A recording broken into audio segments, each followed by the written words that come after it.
If I said dog paw medicine to you, what does that mean? Dog paw medicine. Yeah. What the hell is dog? What does it mean when I say dog paw medicine? What does that conjure up for you, Austin?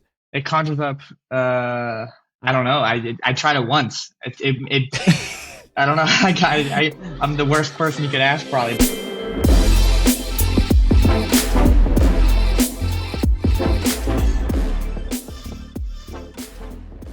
Welcome to the Test Piece Podcast. This podcast is about all things high-level climbing. How to go from good to great. I'm your host, Joshua Horsley. I've been climbing for over 30 years. We recently updated our Patreon, and now you get exclusive content from the guests that you love. You get your episodes before everyone else, and they're ad-free. Try it out now at patreon.com/testpiece with a free 7-day trial. Okay, let's start the show.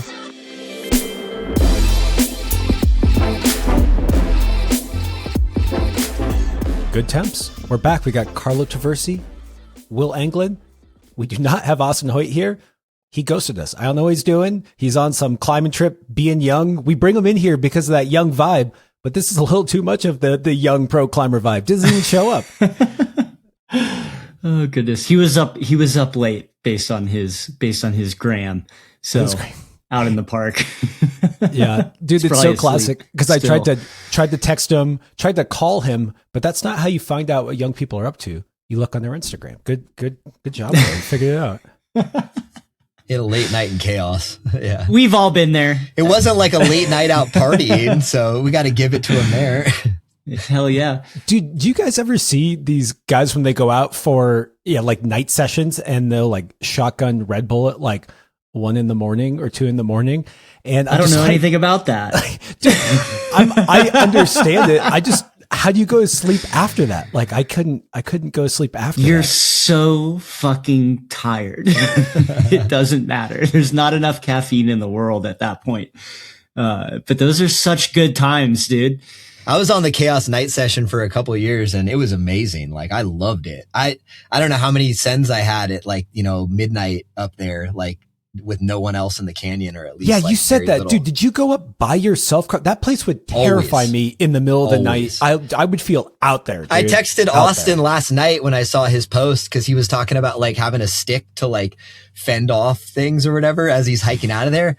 And I wanted to bring up a story. Like one time I was in upper and it was like midnight and my phone died, headlamp died, everything died, no full moon. And I got out of there without any light. And it was like a absolute spiritual vision quest of like getting my way out. And I got lost a couple times. And, this is a hike I've done hundreds and hundreds of times. So it was like, it's like I know every footstep, but I got lost in the transition from middle chaos to lower chaos in the trees. And I like missed the trail. And then once you start questioning your direction, it all goes to shit. Like you're just all of a sudden you realize you don't have any idea where you're at and you don't know what's going on. And I had like a half hour where I was just kind of wandering around like in the trees of lower chaos, trying to find some sort of landmark. And I finally found my way back to the trail, but I was just like imagining running into like all sorts of animals out there. And dude, I actually looking back on it, it was really like a good experience. It was like one of those like really wild out there experiences, and like I look back on it fondly, but in the moment I was fucking terrified. Like I was like, literally there was like moments where I was like, I was like in like a panic, because I was like, how maybe that's what is happening to Austin right now. Maybe he's lost in the woods and we're just giving him shit. And it's 11 a.m. man. He can't find his way out of here now, dude. He's starving. Oh God. Just deep. Oh man, I just can't imagine being up there at night. I have heard of climbers who take guns up there, dude. They're like, have you heard that? People like in Colorado. I've heard that. There's no need for any of that. I don't find chaos to be particularly dangerous at night. Like the worst you could run into, in my opinion, is like a moose or something like that. Those are big, mountain dude. lions. Mountain lions are typically really not up in those areas. Yeah. But the moose, like I've run into a couple moose. Like I almost actually ran into the back of one time. It was like 5 feet away from me. And I thought it was a black bear at first. And I was like, oh shit, black bear, which usually aren't that big of a deal. Like, black bears usually they're pretty mellow. And then when it turned around and I noticed it was a moose, it freaked me out even more. But luckily it was like pretty chill and like didn't seem to bother. But yeah, like, I don't know. I haven't been ever that worried coming out of there. You know, it's like, I'm more just like worried about getting lost and not actually being able to get to the car than like an animal or something like that. So, but I spent like 80 or 90 days up in Chaos one season, like literally every day of the season into like October. And I was pretty much exclusively going up at like 5 or 6 p.m. and then climbing until midnight. And so I was leaving by myself every day, you know, at night. And so you just get used to it, you know, it becomes kind of like a normal part of the process, which is chill. So. Yeah, you get to be feeling at home in those places, and it's true, and it's cool. That's, I think, one of my favorite parts about, I mean, climbing in general. Like, most of my favorite places have some element of that, where like it takes effort, but you get to a point where you feel at home. It's just a place you go, like you belong there, and it doesn't really matter. And that's just a cool feeling. Yeah, and you get like this intimate. You like feel like you know every little like footstep and crevice and like little landmarks you start to notice that aren't like the big ones. And it's like, I know every little like snow patch, and I could watch it kind of like decrease throughout it, you know, time. And then every little boulder and every little footstep and every little meadow and all the little things, you know, you start to know all of it. And I mean, honestly, like, Chaos is like one of my favorite places on earth because of that, you know, of the time spent there and like the intimate knowledge of it, you know. Here's a little tip from someone who grew up in the country is, when you're out there and it's deep, if you're by yourself, you don't see necessarily a lot of animals, you're tromping around. If you just sit there and you're quiet for 5 minutes, just don't move, like everything comes alive. Like, there's so many things around you that you can't see because you're loud or you're scaring them or they know you're there. If you just sit still and don't move, like, then you see what's around you in a good way, not like in a scary moose black bear way. Yeah. Okay, well, I will stop making fun of Austin because he's lost in the woods. Hopefully he brought his gun. And I will say that, yeah, it's only the three of us. Will, you're back. We had Allison Vest on last time, who was amazing. We loved having you on, Allison. All the listeners loved having her on too. And so hoping to see her back again soon. Probably should invite her a day because Austin did not show. And also didn't mention last time, Allison, she's been on one. She's been sending freaking hard. I feel like she leveled up, which, you know, it's a big deal when you kind of level up at that level she's already at. And, you know, we forgot to give her flowers during the pod. So now she's not here and we can say nice things about her behind her back. Yes, never to their face. Yeah. But no, she's, definitely on one. I think it's especially cool because I feel like from having conversations with her, she's after big boulders, like boulders with big spans.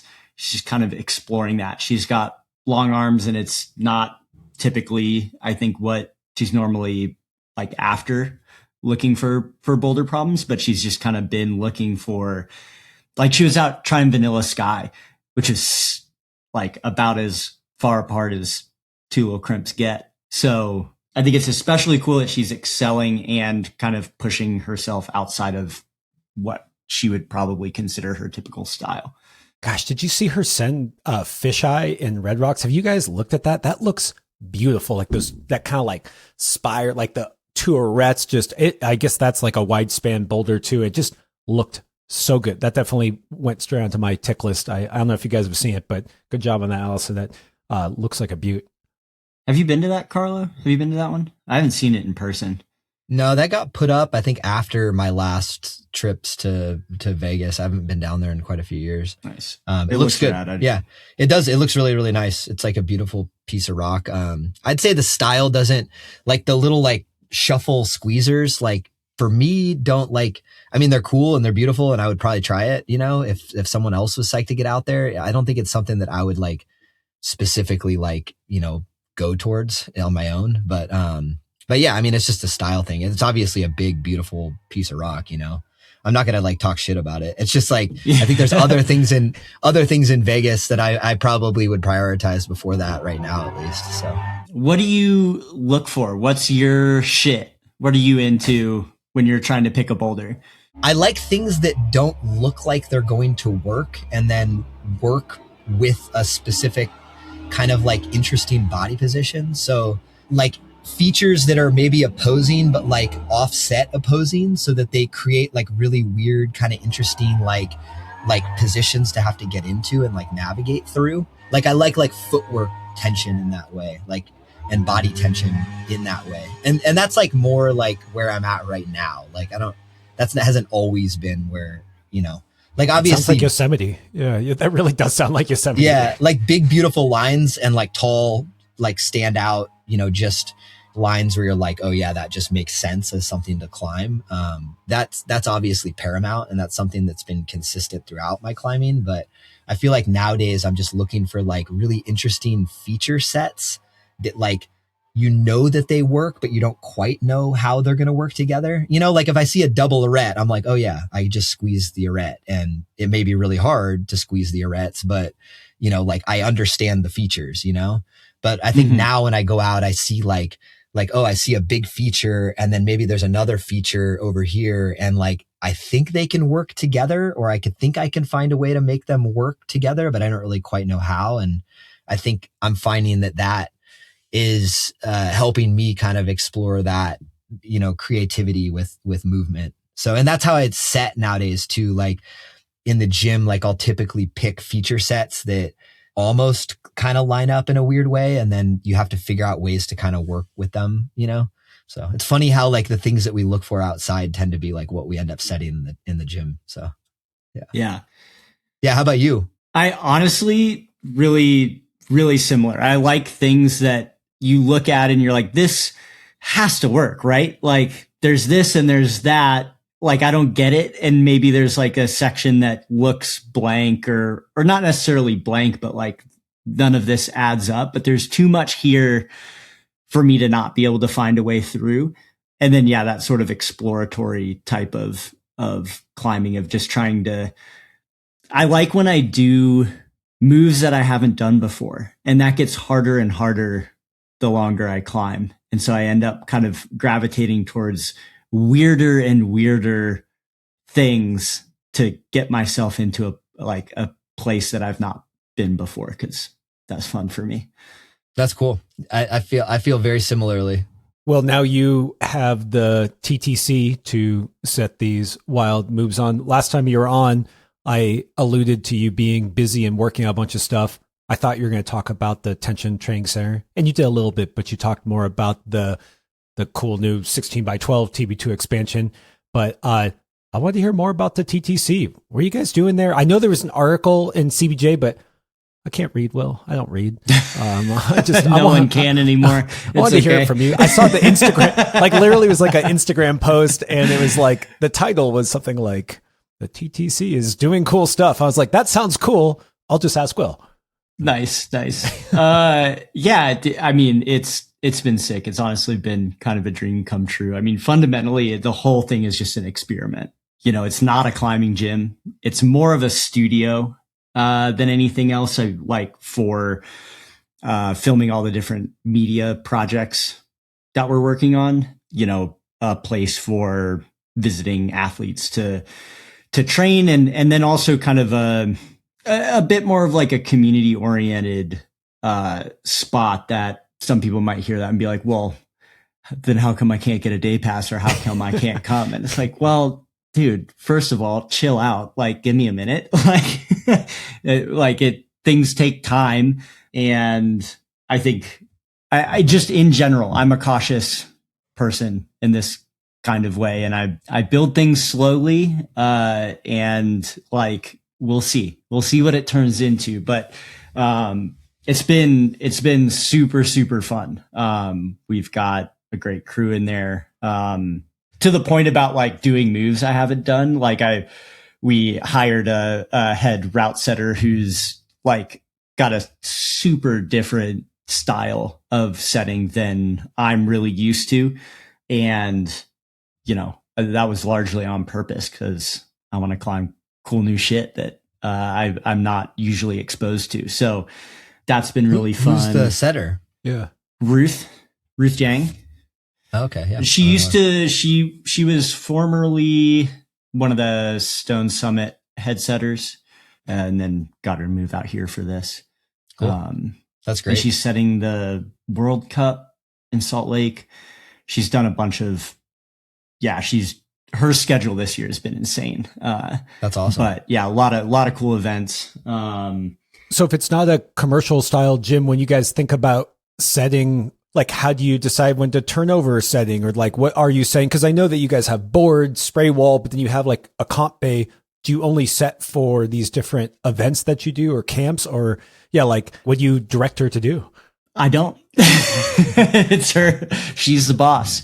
I mean, in general, it's about a 4-week turnover, but it's super flexible. If people want things to stay up, they can stay up. If we want to turn something over early, we can turn it over early. The events always kind of throw a wrench into that anyway. So I don't know how necessary it is to get super regimented about it, because then 3 weeks later, we're like, oh, we got to strip the whole wall. We're doing wall stars, or we're doing a clinic or a camp or whatever. You know, we have like a rough structure to it, but in general, like it's pretty, try and keep it pretty adaptable. So do you guys have like really, really, really hard boulders there, because you know that your community is often, you have a lot of professional climbers coming through?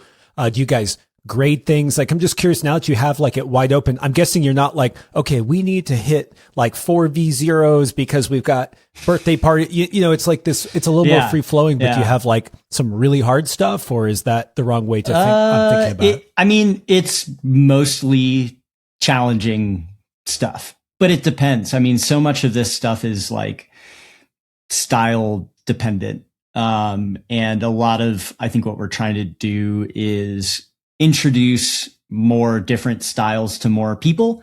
And so if someone's never really had to engage with like a comp style no hand slab, like a relatively easy version of that might be super challenging to them. And so depending on the style, the level shifts, and depending on who we're kind of expecting to come through, the style can shift. But in general, yeah, it's all pretty hard. I mean, it's especially because we have the spray wall, we have the boards, like it's not like you can't warm up. So we have like a couple of things that are on the easier side, but for the most part, everything that's on the wall in the comp bays is there for a reason and is challenging at a level that, you know, makes sense for the people who are going to be climbing on it. But we're not grading anything. You can just look at it. If you can't tell how hard it is from looking at it, I don't know, man. Dude, that's like, what is that? That's like some statement around like, if you go to a restaurant and they don't have any prices, like you can't afford it. Like if you have to ask how hard it is, maybe you don't belong on there. Is that what you're trying to say? I didn't say that. No, I'm not trying to be a dick or anything, but like it's not the first climbing gym you're going to go to. Like, no way. Ah, that's so cool. Dude, I just love that idea. I feel like grades are kind of pointless in that type of space. Like you're looking to get better at something, you know, and if there's opportunities to get better, then it doesn't matter what the grade is for them, you know? Yeah. Either you can do it or you can't. I mean, that's like and might be a good segue into the comp scoring. Like, I think something that is cool about climbing. And I certainly think like, at least the way that I like to engage with it. And I've maybe said something about this at some point in the past, but like the only grading system that matters to me is haven't tried it and haven't done it, or I've done it. So like in the end, the only thing that really matters to me, or I think should really matter to anyone, if you're trying to get better, it's like, well, how hard is it? It's like, I don't know. Try it. You try it. Can you do it? You're like, no. Okay. Well, then there's probably something to learn here. Like you could get stronger, or you could get better by continuing to try this thing and figure out what that is. And then you do it and it's like, sick, you did it. Like next thing.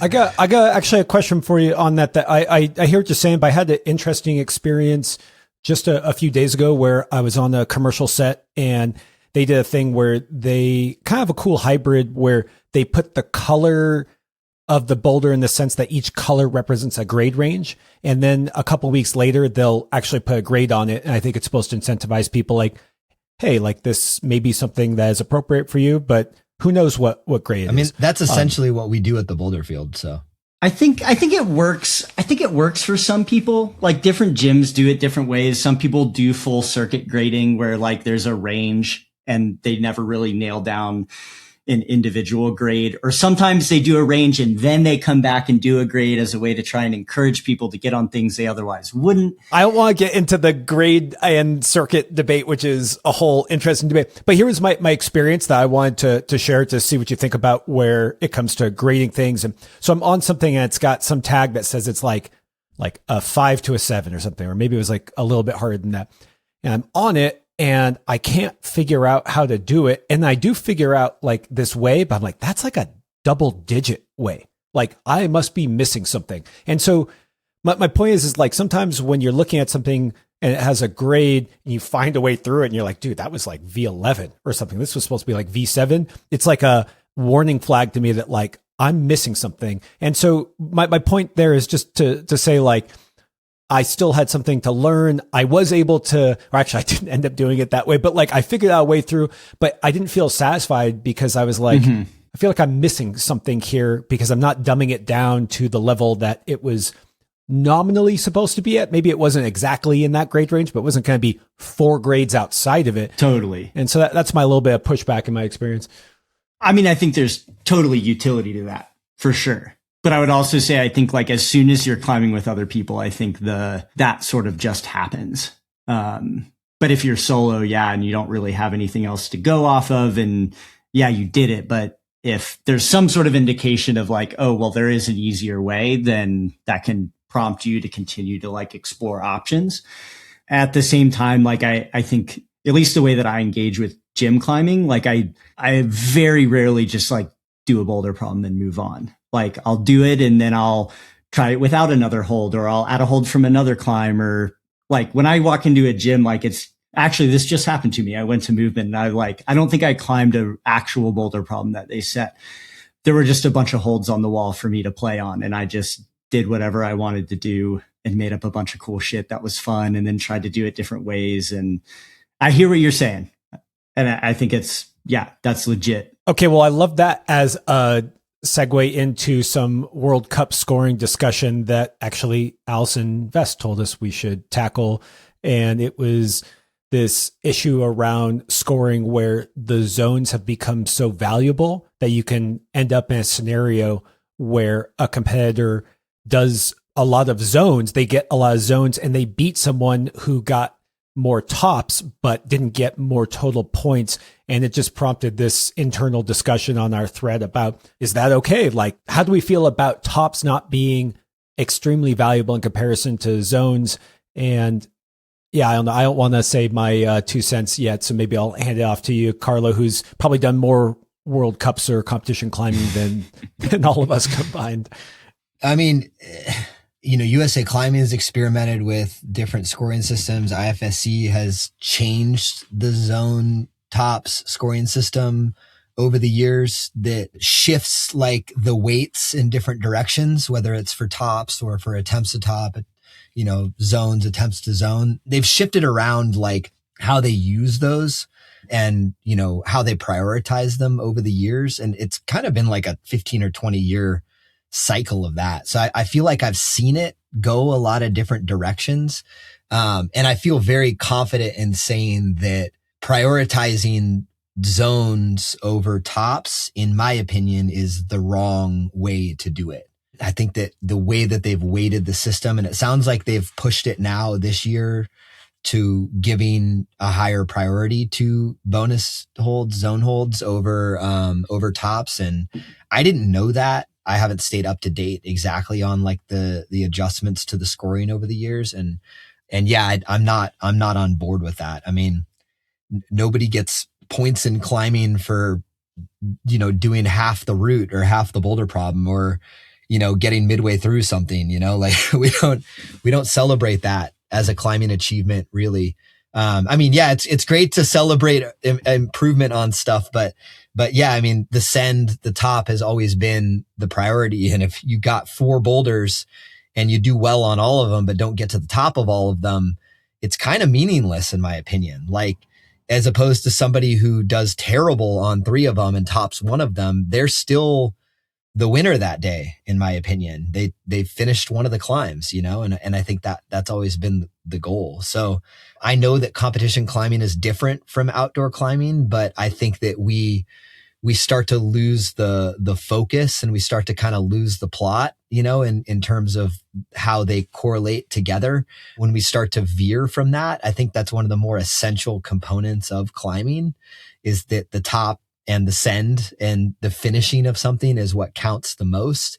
And you start to take that away, even in the competition standpoint. I think you start to veer too far from what makes climbing and what makes our sport, the challenge, what it is, So I hope that they make adjustments to that, like we've flamed out on IFSC already a few times in this podcast, and, they have made some adjustments to things.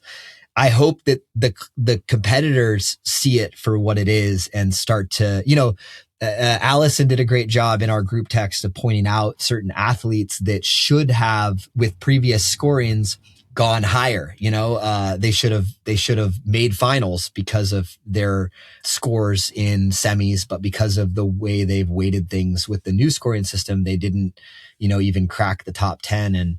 And yeah, I think that that's unfortunate. I hope those athletes speak out. I hope those athletes, say, hey, I don't think that this new system is valuing what we should be valuing, essentially. Yeah, Carlo, you single-handedly put $1 million into athletes' pockets. Hell yeah!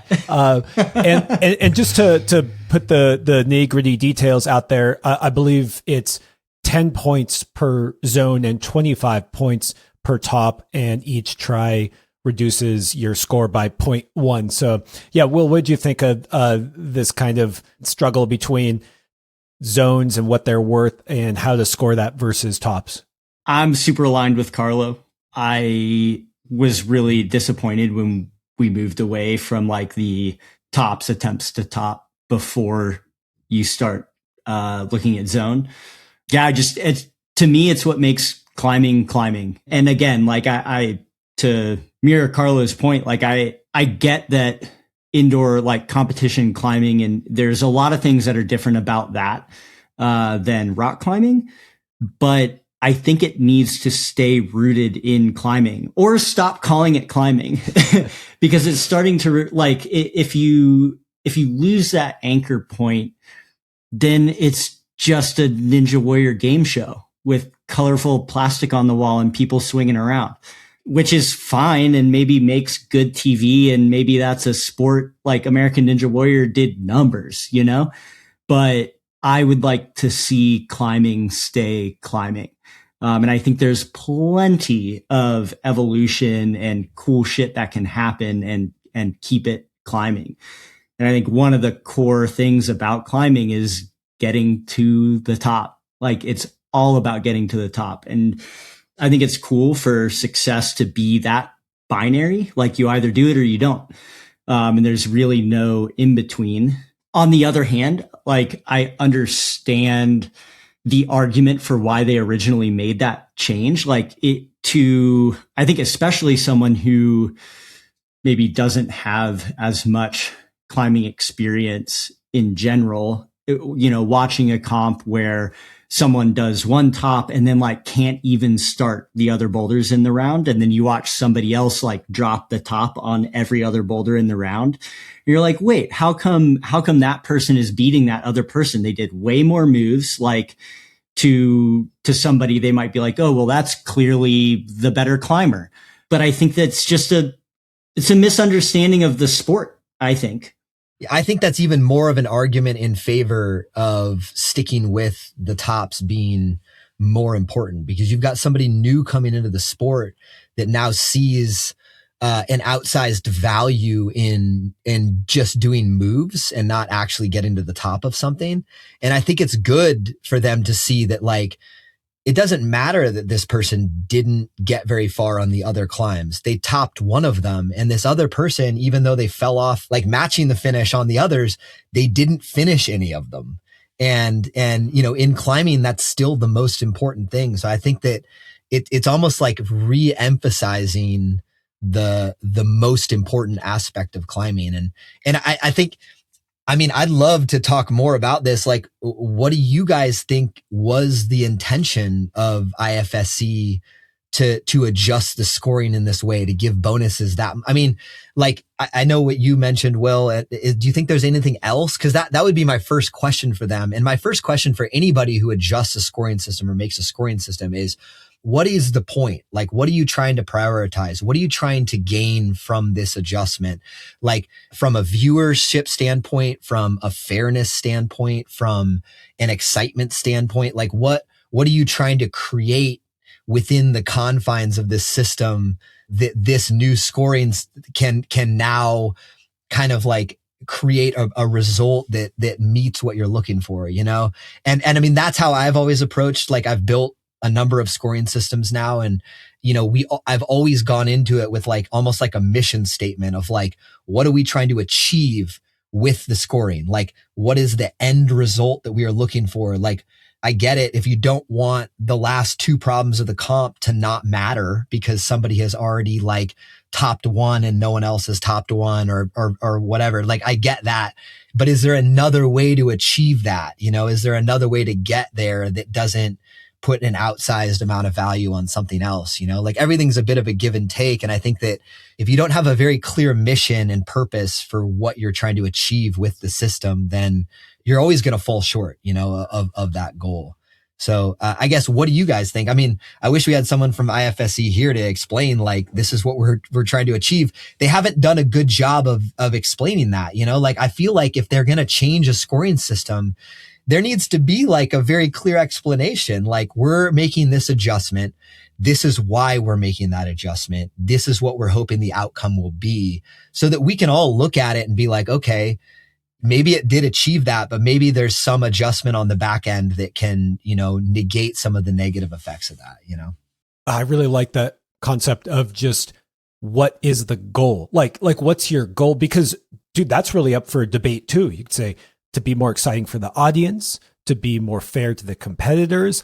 My hunch, and this is just fully my hunches, probably has more to do with more consistency to allow for better segregation of the field when it comes to being a route setter, and just that it's less likely to have like bigger clumping, you know, because it just gives you like these checkpoints and opportunities for people to kind of like, did you pass that test we put on the wall? Where if you know, imagine if you had no zones, right? You could just say, well, why have zones at all? It's like, well, like, that's harder on the setting and harder to, I think it's just harder for the setters to do their job in a compelling way if you have less checkpoints. So yeah, that would be my argument. But I just love that idea of just, what's your missions? Like, what is the thing you're trying to accomplish? Because then you can argue either you're not trying to accomplish the right thing, or we agree with what you're trying to accomplish, but maybe this is a better way you can do it, or good job, we see why you did that. I mean, I think a scoring system inherently is like a codification of values for an activity. And I think that's what I dislike so much about where it is right now, is because if it's climbing and the most important thing to us is going to the top, then why does the scoring not reflect that? And I think I'm resistant to the idea of manipulating the scoring system outside of those values in order to accomplish even something that makes a lot of sense, like what you're talking about, Josh, like as far as, you know, being able to separate the field. I think that there is a need to establish what the values are, how the scoring reflects that, and not over manipulate the scoring to achieve those goals, because there are so many other ways to achieve those goals. And I think route setting is one of the most flexible parts of this thing, and one of the coolest things about comp climbing and climbing in general. And so I would rather see a scoring system more in line with the values of climbing, so that we have a foundation somewhere and it doesn't turn into a game show. And then let's play with what we're putting on the wall. Like, we have complete control over the field of play in a way that maybe no other sport has. Like, we have more dials to turn than just about anyone else. And I feel like the scoring system is doing too much work in that way. Quick break while I tell you about today's sponsor. Thank you to all the patrons who help make this show possible. Join them so you can get episodes early before anyone else, and those episodes are ad-free. As a patron, you also get to submit questions for upcoming guests. The answers to those questions are only available to patrons. Follow the link in the show notes to join now. You also get access to a private Discord where you'll find me and other people who want to go from good to great. Okay, back to the pod. That was really interesting, that thing you pointed out, Carlo, about how even if you see someone doing, getting to the last hold on 4 problems and just one person only makes it to the top, and someone watching might think, oh, but that person is so strong, but that the whole point of the sport is to get to the top. And it made me think of, I don't know, skateboarding or something. It's like, look, I'm like hucking myself onto this giant rail and it looks really cool, but I never landed the trick. It's like, what were we doing, you guys? Like, what's the actual sport? And I always try to play devil's advocate just to bring a new, different point. But I do really agree with you guys about tops being what climbing is about.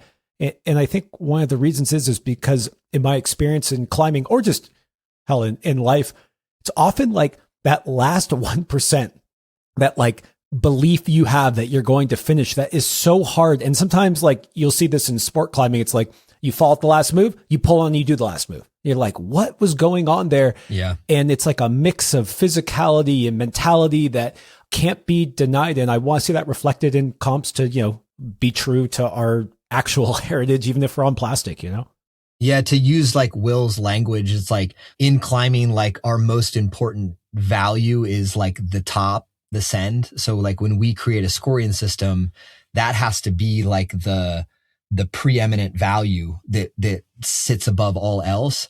And it's troubling that IFSC in their whatever refocusing that they're doing have decided to degrade the number one value in service of something else. So what up, Austin? Yo, you just woke up? You're on mute too, by the way. Oh, dude, Yeah, welcome. I literally woke up 8 minutes ago, I think. Oh my God, dude. Dude, it's almost noon, man. I know. I got back at like 3 a.m. last night. Oh shit. Did you send? Was it worth I it? high pointed twice in a row. That's good.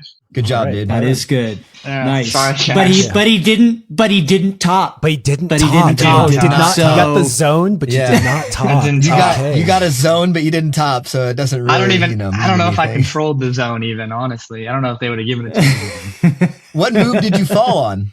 Yeah, I do. Like I fell in the come-in, but like I like slipped twice into the stand of Leviathan. I like hit my hand in the jug, and then it like slipped out.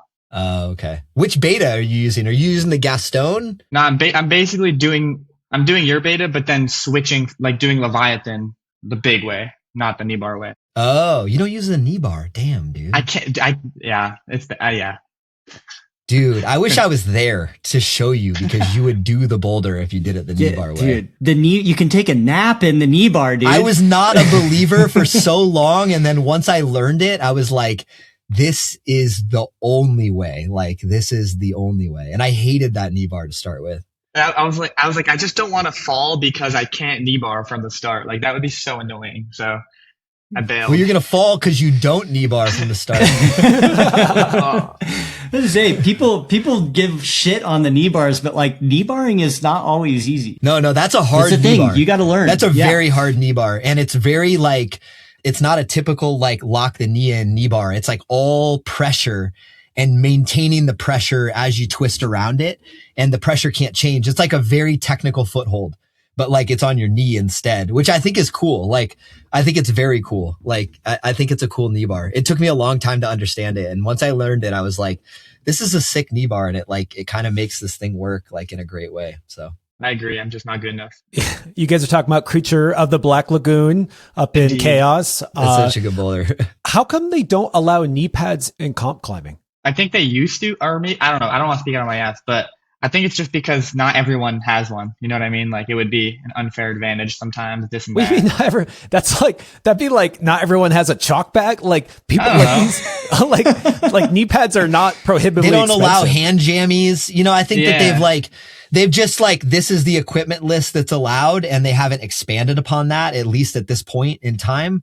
And I think that's the only reason. And I think it's fine. It's like, that's been generally the accepted equipment list for a long time. And I think most people think that like you can climb everything with this equipment list that they have there that's allowed. So why expand on it at this point, you know?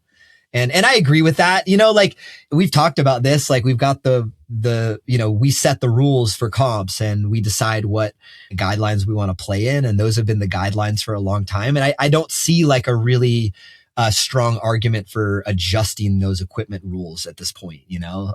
It's like that in other things too. Like if in cycle racing or run, there are things that like you know, for this race, this is what you can do. And if you're outside of these parameters, it's not okay. And that's legit. Nothing wrong there. We allowed knee pads at one of the TBF Masters. But what I did do is I came into ISO and just said, there's a knee bar. You're going to want a knee pad because I didn't want people's knees to get destroyed. And we gave everybody a knee pad that didn't have one. If someone didn't have one, then we collected knee pads to give out to everybody and just said, here you go. Everyone's got the same equipment. Good luck. And that was the first of that 360 knee bar where you place the knee bar above your head and then spin under and around to like release. Oh God. Like that was the first one of that. And I was worried that we had set something that was too complex for the competitors to read. And that was the point of going into ISO and being like, there's a knee bar and, you know, use it because you're going to want it. And it helped kind of get people to do what we wanted them to do. And luckily it worked out. People did the boulder. They found something. We had like a viral clip that came out of it. And then, you know, hundreds of people repeating the same move over and over again, which I thought was pretty rad. Setting knee bars. It ruined setting knee bars. But it was thanks cool. a lot, Carlo. I like these little subtle things setters do where like you put like a little tick mark on something, like let people know there might be a jib. And that idea of like you walking in saying, hey, does anyone want a knee pad? Just saying. Maybe there could. So Austin, we basically just all agreed that tops were really important in World Cup climbing. Actually, one last thing I wanted to say on that, and one of the reasons why I don't like some of the zone rules is that you ever see people do something weird on the boulder just to like touch a zone and get those points. It's like maybe they could somehow dyno to it like ruin the rest of the boulder, but just for those points. That to me is shitty. I hate that. Yeah. Like, do not alter what climbing is so you get these points. I understand why they do it. It's not a knock on the competitors. Just, you know. So yeah, Austin, tops, zones. What do you think? I actually think, I don't know where you guys fell on it, but I think the new scoring that they settled on is the most legit and most fair so far. I don't know. What did you guys think about that? Ooh, let's fight. We completely disagree. Wow. Yeah, you go. Wow. Austin, welcome. Oh shit. Good to have you. He woke up and chose violence. Okay. Here's my take. I think since it favors like consistency, it really just is the most fair, and there's no way like you can Consistency But of consistency of sending or consistency of doing moves? This is so good. It favors consistency of getting the furthest on boulders, and I think like it favors like well-roundedness as well. You know, like you won't just if there's two quartos and it's like, oh shit, now the guys So are Austin, let Austin have his piece. Wait. I have a question that'll help. I have a question that'll help with this. So if you've got 4 boulders, someone tops one of them and doesn't do any of them, the rest of them, and then someone falls off the finish hold of all of them, you think the person that fell off the finish hold of all of them should win the comp? I legitimately do, but maybe I think that because from personal experience, because I'm bad at I get nervous on the finish moves and I'm like, oh, I got higher than everyone on all the, you know what I mean? But I do think there's something to like someone who topped one boulder in their style. Did they climb better than someone who fell off the last move of every single boulder in 4 different styles? You know, there's no clear answer. And I totally understand the argument for like the tops win, but you're changing the entire like game of climbing by putting that out there, because then it's like you're prioritizing doing a move or doing well on something as opposed to finishing it. And climbing has always been about finishing it, or else we would all just go out and do pretty well on everything and then not actually do it, you know? Maybe I'll say I think the scoring they have now is the closest they have to the fairest scoring. Maybe they haven't nailed it yet, but I still do think it's the closest they've got. You're right. They need to figure out a way to make it so tops are more important, I think, but Allison brought it up in our group chat where she just said it's an easy fix. They just need to make the zone holds worth 8 instead of 10. And that means that if you get 4 bonuses, that's 4 8s. It's 24 points. And that doesn't get you quite to a top. Hold on.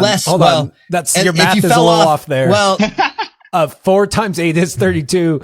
Sorry, you're right. Yeah, you're right. So it takes four zones, but that is her balance. Is she saying like I missed some hours of sleep last night. Holy shit. No, you're right. I do think though that it should be reset up so that you can't have like someone doing maybe all 4. Yeah, maybe it's 6 or something. Yeah. I think 6 for zones is cool. Yeah. I just think about it, Austin, like take comp climbing out of it. You go on a climbing trip. You don't send anything, but you get really fucking close on a lot of rigs. Oh, no. And then meanwhile, Adam's on that trip with you and Adam does a boulder and Classic. You don't do any boulders. Like who had the better trip? Like does Austin win or does Adam win? I got higher on more boulders, so You got higher on more boulders, but even if he did one though, like he got to log something on 8A, you didn't get to log anything. That's true. My 8A is going to be hungry. But okay, actually, I want to steel man Austin's side even more though. Is that you have these things where it's like, oh, I'm a better, well-rounded climber. Like I, climbed on all these.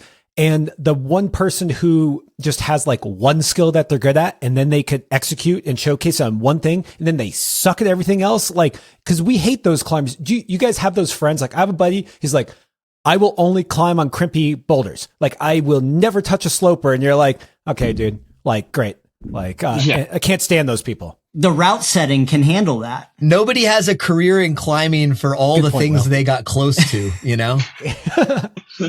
Not yet. Well, but this current scoring system could essentially, give somebody Josh like has a career for it. He got close to Mandala. Yeah, that's true. I wouldn't call Josh having a career other than talking on a microphone.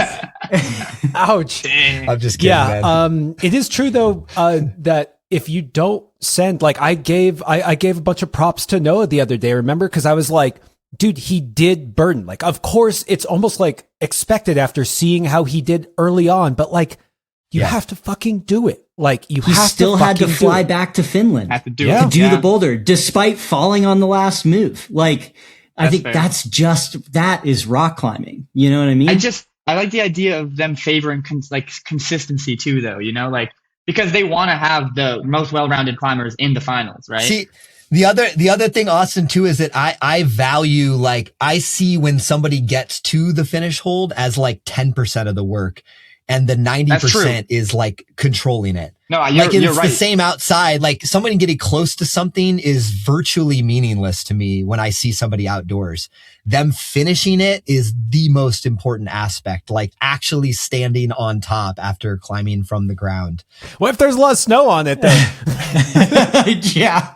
Yeah. Well, I think we've had this talk, Josh. I'm sorry. I can agree with that. So it's also not clear. It's not clear to me that the goal is to get the most well-rounded climbers into the next round. Okay. You know what I mean? Like exactly. That I think that's an assumption that I think I just scrolled through the men's Innsbruck rounds and like, if you ask me, that's clearly not the intention.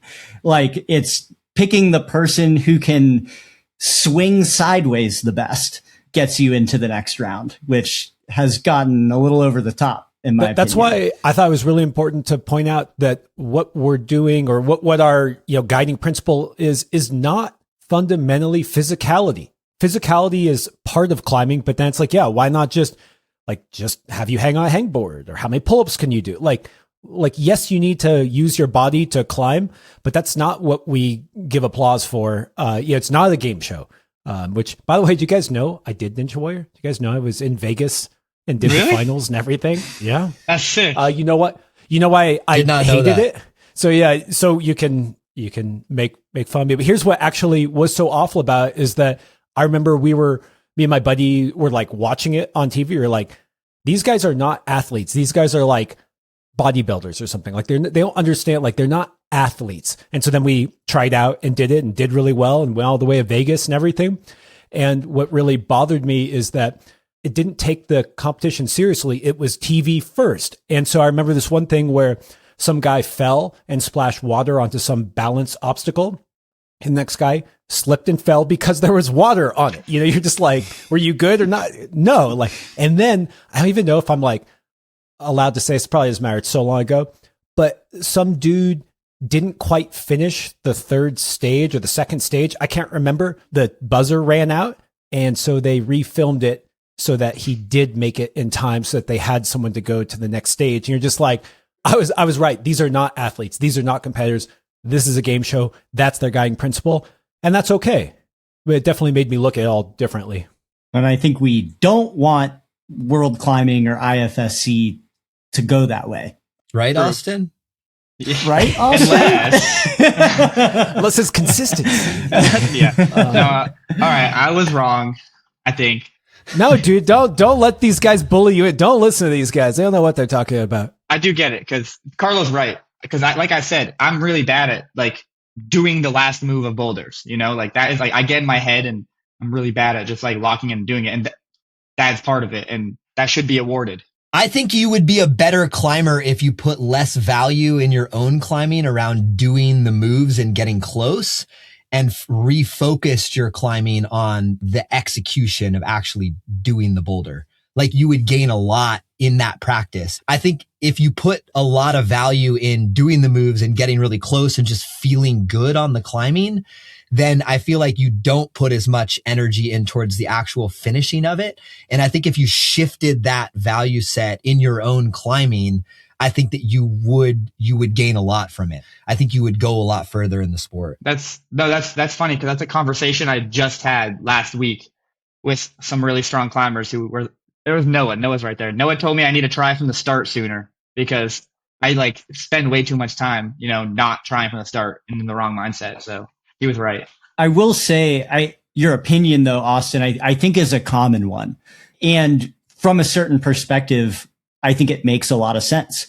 The thing that I think that the three of us kind of keep coming back to is ultimately like having a definition of climbing and like what is valuable in climbing. And then we want to see that same value expressed in the competition form of the sport in order to have some sort of grounding force in the sport to keep it on track. Because if we sort of lose that foundation, then it can go anywhere and it can start to look like anything and it starts to not really feel like climbing anymore. I think the issue that you bring up too is like seeing people get further and then not get rewarded for it. Like, yeah, that is frustrating at times. And I think that there is a way to have both to some degree, maybe not completely, but I think there's a way to keep tops as the highest value and the goal of it all, but also still values people's attempts and, bonuses and consistency throughout a round. And I think that can be adjusted through route setting. I think it can be adjusted in other ways, not by devaluing the top, which I think is what has happened, Yeah. No, that makes sense. Climbing is topping. All right, you guys, do you think Allison's going to be driving, yelling at us, pounding the steering wheel with her fist, or you think guys think that she'll agree? We'll have to. Well, yeah. Hopefully we did justice. We spent like I can't wait to find out. Yeah. We probably botched something with that, but well, I know I botched some math, so I know that. Yeah. Dude, it's hard to do math live in front of four people. I never do that. That was risky. I was up for 2 hours with my 2-year-old in the middle of the night, so I'm going to blame it on that. What grade did you finish, Carlo? Because pretty sure we did multiplication in like 5th grade, so I don't know. Being a pro climber, been too long. It's been too long since 1st grade. I'm starting to lose it all. Did see that Noah Wheeler did 2 V16s almost in a day. Had to hand it to him on that video. Saw a little cameo from you, Austin. Saw you in there. Yeah. Anything from boots on the ground about, I saw the wheel rock. I clicked like, but, that was some of the bigger news that happened, in the past month. But yeah, what was it like out there? It was pretty sick. It was pretty inspiring, honestly, because no, we're talking about you. It was pretty inspiring. Wave, come, give us a little wave. Tell him to give us a little peek no, his I'm face in putting you there. on camera. There he is. Good job, Noah. All right. Hey, Noah. There you go. But no, it was super inspiring because we were, it was fun. We were watching that Aiden Roberts video the day before, and it was like, I'm gonna try to do 2v16s a day. Yeah. And then he almost, well, you know what? If we were in the World Cup rules, he did 2v16s in a day, basically. And this is why. Yeah, even on Creature though, he like did brace for the cure, and then on Creature, he was like dead tired, worked out a beta, and then he just didn't fall on the hard part. The hardest part was like not getting pumped. So he just came back the next session and just walked it. It was pretty inspiring. Didn't do it though. Carlo, I feel like you might have something to say about Brace for a Cure. How do you feel about that climb? Is it amazing? Is it just 5 stars? Is it, yeah, tell us a little bit about Brace for the Cure. I hate, like talking shit about what gets other people stoked.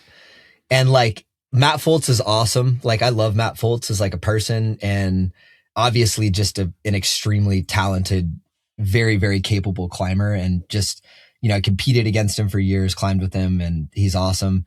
And, I think as climbers, we all have to be as open-minded as possible about other people's visions, in terms of like what they see as like a interesting challenge for them. And that's different for everybody. That particular problem I have a hard time with, just because it's just bad beta for an existing boulder, in my opinion, because of how close the lines are. Like if you look at it like on like a topo, it looks like it varies like more than it actually does. And I just find it to be like a poor resequencing of a climb. And I think that if you let those things become legitimate climbs, then I could go out and resequence any climb in my backyard or wherever with really poor beta and just call it something really hard because it is. It's like obviously like respect for doing hard moves on a wall, but we have certain guidelines that we follow for like what becomes like an actual boulder problem and what becomes an actual line and what is just like a variant or a variance of something, or just like a makeup kind of climb, like I've done boulders where I've skipped holds. Like I've gone out, like I play on climbs over and over and over again, and I find eliminates and variations and other things that I want to do. I don't go calling those like a new boulder problem. Those are just like a fun thing to go do. And I've always drawn that line for myself of being like, this isn't anything different. This is just like an exploration of something by eliminating something else. And I've just had a more pure like outlook on those things, or at least I feel like it's a more pure like stance towards definitive lines in climbing.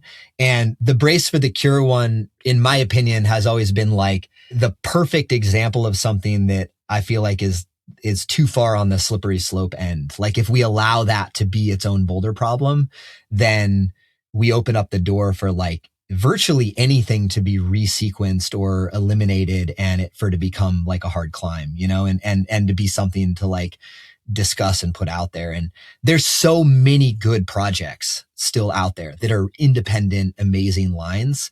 Like maybe in 20 years, that becomes the only way to like redefine and to make things harder, because we've just run out of, I don't think it'll happen, but I'm just hypothesizing. Like I've always enjoyed just this exploration for new rock and for finding new things as like the way to like elevate the sport, not just to like eliminate holds on an existing wall that's there. And so I think that's my like perspective on it. I don't view it as a boulder problem. I don't think that it is a real accomplishment. I don't think that it's something to achieve in the sport, that particular climb.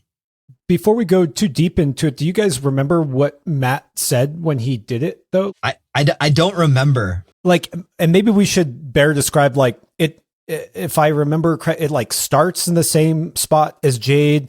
You do the crux move and then you cross. You do the crux over? move of Jade and then you cross over and then you actually go into the foothold that you use on Jade.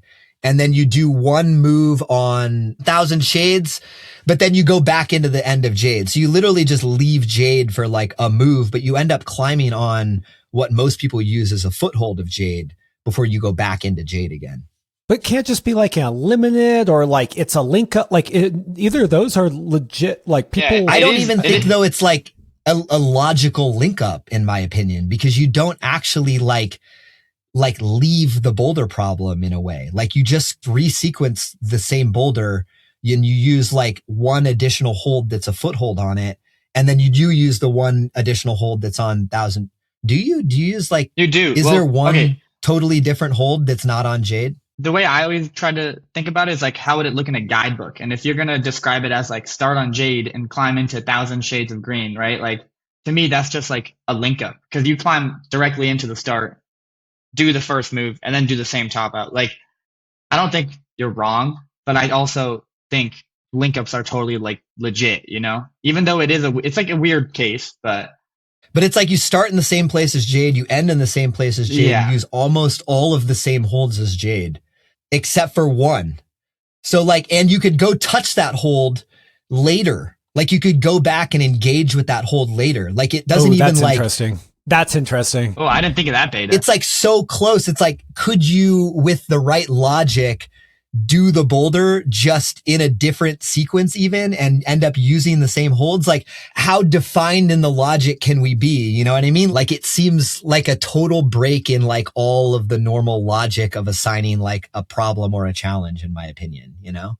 I love that problem exists because we can have this discussion, because I think that it's a slippery slope. Like I could go find a problem and do the exact same thing and we could have the exact same discussion about it. So like, it's nice that it exists because now we can decide how we feel about it, you know? And I'm strongly on one end of it, but I'm happy to hear the discussion from the other side, you know? I mean, it's almost like if Matt were here, he would probably be like, yeah, I don't know. I just thought it was fun and I could do that move that way and it felt sick. And so I just fucking did it.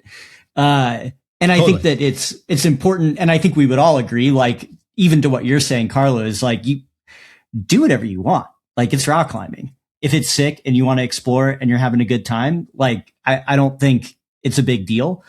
But I think that the distinction that you're making is like, especially in this, I think what kind of extra puts this over the edge is like, well, it's also a world class of difficulty. And like, do we want what looks like the future of the sport as far as like pushing difficulty to be going back and essentially like resequencing or eliminating or doing things to make it harder in a contrived sense? And I use that word knowing that climbing is inherently contrived in many ways. Like you could walk around the back, but as far as like what we've defined as what boulder problems are supposed to be, like I agree. I think that particular boulder is not really, like, I don't necessarily consider it a boulder problem, but it also doesn't matter. I couldn't do it anyway. So, but yeah, I mean, I think in Austin, and Noah behind you, like we kind of had this conversation the other day, like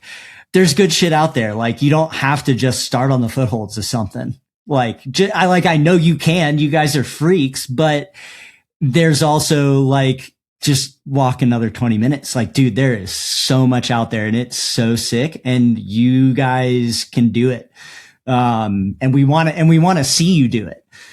I think it stems from like climbing on like in areas like where we aren't as lucky to have as many projects, you know, like something like Lincoln Woods or you would know, Will, you're from the East Coast. Like, there are areas that have mega projects, but you just got, like, when we get out after school or done with work, you drive to the local crag and you're like, all right, today I'm going to try this boulder this way. You know, like that's kind of how the local zones are there. It's weird. And I think coming from the East Coast and it's like a whole different vision when you're like, oh, why hasn't anyone, it's so obvious that you can do this. Why hasn't anyone done this, you know?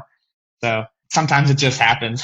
I think those are great. And I think those are like fully should be there. And that's why I don't think it's like not something to climb. Like, yeah, this is something that someone can climb. I think that it's just when it gets put out there as like some like groundbreaking achievement or something that's like really brand new to the sport, you know, in a way, like that's where I find that like it's got an outsized value for what it actually is. You know, it's like nobody gets points for like climbing the little local difficult contrivance at their local crag. You know what I mean? Like you look at it as just kind of like, oh, that was a fun little like exploration of movement and just the holds that are here and just what's available to me. Not necessarily like something you throw on your tick list as like something that you're super proud of, you know? So I don't know if and that's why I wanted to point out, like, what did Matt say? And I'm the one who was like, good job, Noah, you did 2 V16s right near each other, because you know, I don't think anyone was saying like, hey, like everyone look at me, I did this. And what's wild is that it probably is one of those circumstances of like,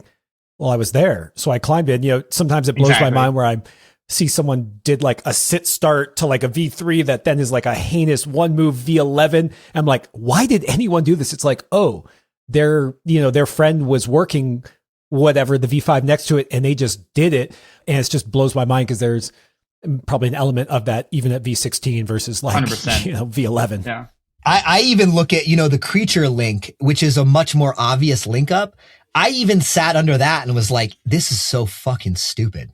Like I'm literally getting to the edge of the cave that has an easy exit. And then I'm cutting hard into the middle of the roof for 20 more feet before exiting, you know what I mean? To get on top of the same climb. And like, that's me sitting there being like, that one is a really obvious link up in my opinion, where you're not sharing holds. It's very much like you nearly do a complete climb and then you go into another complete climb. And I do think they make a lot of sense. And I'm even sitting there when I was trying that being like, this is kind of fucking stupid. Like, what am I doing? You know, like, so that's a little bit of like where I sit, you know, with the whole thing. And I'm not trying to condemn other people for doing link ups and other stuff. I think that stuff can be really fun and motivating to try and whatnot. But I'm much more strict with like what I call a line or what I call a boulder problem, I would say. Okay, you guys, I want to keep it moving. We got real life to get to. I did want to shout out that Beckett Hsin got his driver's license. It was big news. I don't know if you guys know this, but when Kai Whaley came onto the pod and I asked him, how do you go from good to great? He said, get your driver's license. So Beckett huge. Is also that picture of him doing on Insomniac, and which he did, was such a cool picture. Like, I feel like that just is burned in my head. Like shout out. Yeah. Who took that pic? I should give him that credit. Was Brennan. Yeah. It was Brennan? Yeah, he works at Friction Labs doing the marketing and stuff. And that cave is not the prettiest in most senses. And he made it look incredible with that photo. So, yeah, I thought that photo was amazing. Also, Brennan's been on one. He's been climbing really hard, and he was coming back from his second knee surgery. Also, Brendan used to edit the Test Piece podcast back in the day. Oh, really? So, awesome. Shout out to Brendan. He's crushing it right now. It's really cool to see him come back from like a pretty significant, you know, knee surgery and stuff, and just like his just second one, dude. So, his second one on that same thing. So good for him. Okay. Also wanted to shout out, Janja made a YouTube channel. Just wanted to put that out there. I'm psyched. Psyched about that. I know it sounds ridiculous. It's like a YouTube channel, but I love Adam Ondra's YouTube channel. I love Jakob Schubert and the media he puts out. It's just, for people like me, super fans, just eat up more of beautiful footage of these people doing their best. And also, I thought Janja just was like, I don't know if you guys even watch it, but she was kind of a natural, kind of good already on camera. And so cool to see. I really want to see the big story behind bibliography too. I don't know if that'll come out there, but maybe that's what the future is, instead of us waiting for, you know, the tour or some big event. It's like, dude, just go check our YouTube, which would be awesome. And big ups on the 50th gold. Oh, that's right. Holy shit. We almost forgot about that. That's crazy. Yeah, we almost forgot. Allison was like, don't forget to tell everyone that was Janja's 50th gold. There we go. That's insane. Like we're kind of desensitized to that, but that is messed up. Yeah. That's insane. She had 2 seasons back to back where she didn't lose. She won everything. And just think back to the comps. Like, she's gone through whole comps and not fallen. Like, that is what's up. It is so cool. Allison pointed out that it was a big deal how emotional she was about it. And it's just interesting that someone who is so adept at winning, so used to winning, still just continuing to put herself out there and clearly cares about each win. Like, why get so emotional about 50th versus 49th? It's like, probably because she is still trying her best and like winning still matters to her. It's not easy to win. Yeah, it's never easy. Each time. It gets harder. It gets hard. Yeah, yeah.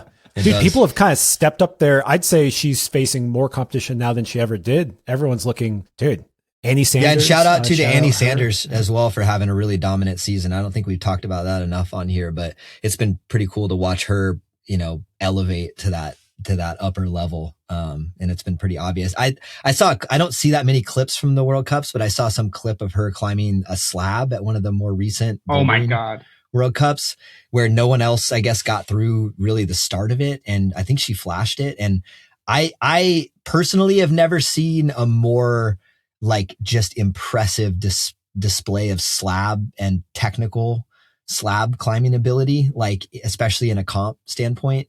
And just like, I don't know, you guys should check it out if you haven't seen it. But that slab in clip, question, she flashed it, but she flashed it in 3 minutes or something crazy like that. Like, yeah. Her one attempt Oh, wow. took up her, and it was like lock in right now, and then she did it. It was super sick. Yeah, it was like she just sorted it on the go, and it looked really powerful and super technical. A lot of really complex body positions, like weird ways of using the holds, just like not easy in any sense. And it's cool to see that. I love seeing like the individual climbs where someone's just kind of in the zone and just kind of like destroying it. And that one kind of was like, that was really, really rad. So Her tenacity is next level. Yeah. It's so cool to watch. For sure. I don't want to skip forward and take anything away from her amazing competition career that is probably just getting started, but I can't help but look at her style and think about what she would be like outdoors. And I'm curious, when you guys see the way Janja climbs in comps, you see the way Annie climbs in comps. Like, if you just had to only watch those performances and then project how they might have success outdoors, do you think that one style will be more successful than another? Well, I mean, obviously, like if you look at Janja, then, it's like she's a lot more well-rounded. I mean, you could say, like, not to say that Annie Sanders isn't well-rounded compared to most climbers, but, you look at 50 golds and just kind of the history, like, I think it's fairly obvious at this point, but I mean, we haven't seen Annie outside. Like, I don't know. Like, I could throw out like a loose prediction of something, but like, yeah, I mean, I think we all know that on certain style of outdoor climbing, she would be among the best. And then there would be other aspects of it where it's kind of open for understanding, what could be there. I don't know. Like, you don't want to like throw somebody under the bus before they have a chance to kind of prove themselves on certain things, I think, yeah, there's question marks, but that was the case too, even with Janja before she started doing more outdoor stuff, is there were question marks about whether she was going to dig into that mental part of the process, that we saw kind of in bibliography. And to her own admission, like, that was really difficult for her to do. Like, you can have the physicality, but it's a different thing to lock in on a project in that way. Yeah, I don't doubt that if Annie Sanders wanted to be a very accomplished, capable, and top end, outdoor climber, that she would be able to achieve that. We've just seen too many of those really capable comp climbers transition at this point to doubt that. Oh, and I actually meant it the other way. I don't want to, Annie is probably, she'll excel at anything she tries to do. For sure. I guess when I watched Annie, I remember watching her in the USAC or the Nationals like a while ago and watching her style and just thinking, gosh, she looks almost old school. It was very static, very, very tenacious too. Very like, find that body position, fight for it, and then get it done versus kind of like, I'm going to huck myself, catch my momentum. And not that there's anything wrong with that style either. I felt like she almost seemed like a throwback to an older style. And so it just makes me wonder, does that lead to more success outdoors? Maybe not. I don't really know. It's maybe a little more similar to like Laura Rogora like style. Yes, but like, yes. Obviously there's differences, but maybe a little bit more. And I mean, we've seen what she's done outside. Like everything. Still just She's like done everything. destroying Yeah. shit like outsource. So I feel like when you're like that much of a freak on the World Cup circuit, like you'll bend outdoor climbing to your style anyways. So you'll just excel on things that people wouldn't expect you to excel on just because you'll find your own way to do it. That's the beauty of outdoor climbing, I feel like. Yeah, I mean, her ability to even bend a lot of these World Cup boulders to her will in a field of play where they're actively trying to keep people from doing that. And then you take somebody like that outside where there's crystals and divots and intermediates and stuff, and it's like, they're going to get through. They're going to get through for sure. Well said. Okay, you guys, I think we're going to skip our quote unquote ethics corner because Allison provided us with amazing fodder again with the World Cup scoring stuff. So unless any of you guys had a very burning desire to talk about deep fakes, drugs, or snake dikes, I say that sounds so weird. I say we keep moving on to the bonus questions and call it a day. What do you guys think? sounds good. Yeah, that Rock and sounds roll. good to me. If you want to hear that Q&A and other extra behind-the-scenes content from this episode and others, head over to patreon.com/testpiece to sign up now. Patrons also get their episodes early and ad-free. There's hours and hours of bonus content there to help you on your own path of going from good to great. Still not sure? There's a free 7-day trial for you to check it out. And to help the show grow, please share this episode with someone who would love it. Okay, see you next week.